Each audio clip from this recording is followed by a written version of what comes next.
ಗೆಳೆಯರೇ, ನಮ್ಮಲ್ಲಿ ಯಾರಾದರೂ ಸತ್ತಾಗ ನಾವು ಸಾಮಾನ್ಯವಾಗಿ ಅವರ ಅಂತ್ಯಕ್ರಿಯೆಯನ್ನ ಮಣ್ಣಲ್ಲಿ ಹೂಳುವ ಮುಖಾಂತರ ಅಥವಾ ಶವವನ್ನ ಸುಡುವ ಮುಖಾಂತರ ಮಾಡ್ತೀವಿ.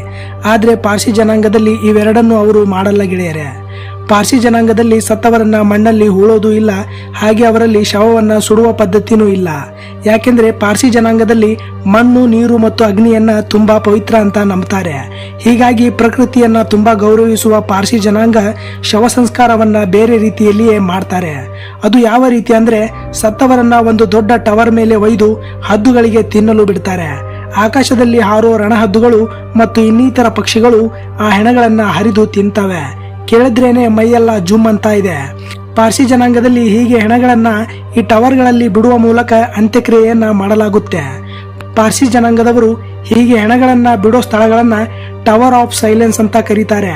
ಈ ಟವರ್ ಆಫ್ ಸೈಲೆನ್ಸ್ ಗಳನ್ನ ನೀವು ಮುಂಬೈನಲ್ಲಿ ನೋಡಬಹುದು. ಪಾರ್ಸಿ ಜನಾಂಗದಲ್ಲಿ ಇದು ತುಂಬಾ ಹಳೆಯ ಶವ ಸಂಸ್ಕಾರ ಪದ್ಧತಿಯಾಗಿದ್ದು, ಇಂದಿಗೂ ಈ ಪದ್ಧತಿಯನ್ನ ಕೆಲವರು ಫಾಲೋ ಮಾಡಿಕೊಂಡು ಬರ್ತಾ ಇದ್ದಾರೆ.